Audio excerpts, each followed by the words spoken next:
Okay, hello everyone. My name is Isaac Kent. I'm the guitar player with Dali Van Gogh. We're a rock band from Halifax, Nova Scotia, in Canada. Unfortunately, we're in the part of the country that's still in lockdown, but things are coming along. We're about to hit around the 50% mark for vaccines. A bunch of us in the band have our vaccine scheduled for about 2 weeks from now. So hopefully very soon we're going to be able to get back on stage and kind of get out in front of so many people.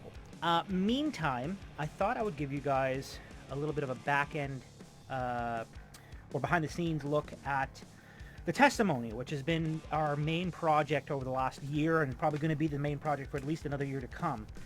The testimony, for those who don't know, is a book we've been writing that's been releasing, or more like a digital novella that we've been writing and releasing on our website, dalivangomusic.com. We've been releasing it in pieces and pages here and there, and all of our music and music videos recently tie back into it as well. So we've kind of have it set up as like a digital, like an actual digital book, like you can put pages and everything.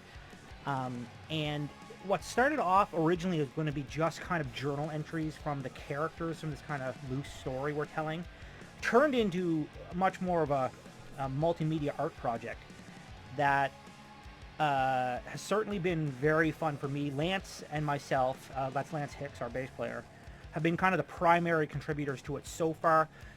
John started writing some chapters, and I'm trying to encourage the other guys to get involved with it as well, although they're busy with, actual day-to-day life, whereas they're still working. So I thought I'd show you guys a little bit of how we've been building it, because it can be a little bit complex to kind of put together an actual book. And we're not using, any of the typical software. I've been using Microsoft PowerPoint. It's been, just an easy way to kind of organize all the information. I can export it as a PDF, which I can then convert into the actual book. And it's a means to do the graphic design work without having to delve all the way into something like Illustrator or Photoshop, in which case I'd only be able to do a page at a time for the most part, whereas this I can literally work on the entire document. So we've got a number of different characters on the go in the book. These pages, this is the plain text version of it. Let me see if I can open up the full version here. Here we go. The plain so here's the non-plain text version of it. So the story is being told as much from the actual handwriting, and which really comes down to fonts that we've chosen, as well as kind of there's drawings in the book, and there's weird scribbles and stains, and the book itself and the art and everything involved with it tells the story as much as the actual literal writing, which has all been presented in first person. It's all presented as people actually literally writing in this book, or writing on the pages of another book. You can see kind of here, let's see, in the background, that they're literally writing over old pages that they found in this kind of post-apocalyptic landscape. This first character is being primarily written by Lance. He is the closest to kind of the catastrophe that has overshadowed everything going on in the book. The book's kind of loosely post-apocalyptic. Lance's character is not in the not too distant future, and he's been writing and just kind of sticking these pages into this book to kind of keep them in pretty good shape. And he's recently come across and started talking to the Preacher. Now, for those unfamiliar, the Preacher is the character you'd see, he's right at the very beginning of our music video for Boneyard. That is kind of the character that ties everything together. Every character in this book, and people you're going to see in the music videos and stuff, have come in contact with the Preacher, and that's the driving force between them, all this documentation. And so, yeah, most recently he's actually been in touch with the Preacher. The Preacher's been leaving him these little cards with the text burned onto it, in a very it's not a handwritten font on purpose, because the Preacher didn't necessarily actually do the writing or anything. It's all kind of mysterious. So that's the first character. He doesn't really have a name. The second character is the only one we've actually given and identified a name to in the whole book so far. Her name's Daphne. You know, she's got prettier, girlish handwriting, or tried to be more effeminate handwriting. Her story kind of leads to, unfortunately, and this is, I guess, a spoiler warning, but hopefully you guys have been paying attention because it happened on, like, I don't know, our 4th post. And we're like 50 pages in or something now. She passes away and leaves the book that she's been writing to kind of a pupil or caretaker out in the world. So that's this character. I've kind of nicknamed him Tired because he signs off a lot that he's tired. And he goes through the story and has kind of a mental breakdown at one point.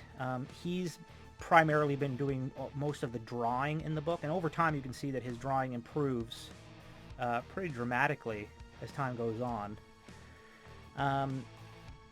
There's some other kind of smaller side characters happening, and there's going to be some more primary character viewpoints coming in very shortly, hopefully. But there's this one that's all kind of finger painted, and you know, kind of painted in blood, so to speak. Well, not so to speak, it looks like literally. And he is very obviously a crazy person, like completely out of his friggin' mind crazy, who at some point kind of stole the book from somebody else.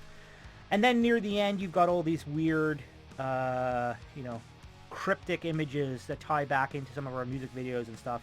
And most specifically, you have this, which is the final actual page in the book before the, you know, internal cover, that this is the preacher, or at least a rendition of the preacher. And this image has and will continue to evolve over time. It started off with just a very loose drawing, and maybe not every single post, maybe every second post or third post, it gets more and more and more detailed, and eventually you're going to end up with hopefully a very detailed, descriptive look at this character, who is a mystery throughout the whole thing. So yeah, I just wanted to show you guys a little bit, give you some context to how we're building it. The actual art itself I've made all myself, taken, you know, a long time. A lot of them are drawings that I just did, uploaded, threw some effects on in like a photo editing program, and then dumped them in here. The stains and stuff are all from like Dungeons and Dragons type build your own rulebook websites and things like that. It's all free to use or self-created stuff, and we're not making any money off of it anyways. Not that it would matter, but yeah. So I hope you kind of enjoyed this look at it. You can check out book pages are going out every Friday, or as close to that as we can make happen. The good news is we're a little bit ahead of our release schedule right now, so that's good, which means we're going to have a number of releases coming up in the near future without any breaks. So that's all for now. Thanks again. Don't forget to check out our new single, Past Crimes. It's on www.dalivangomusic.com. It's also on our YouTube channel, our Facebook page, and most recently we launched a gaming channel on YouTube. That's Dali Van Gaming. Check us out. I've been doing a Let's Play through Mass Effect 2. It's been a blast. That's the Legendary Edition of it. And Johnny's got some videos, and we're going to do more with it eventually, at least while we're stuck in lockdown. So that's all for now. Thanks very much, and stay safe, everybody.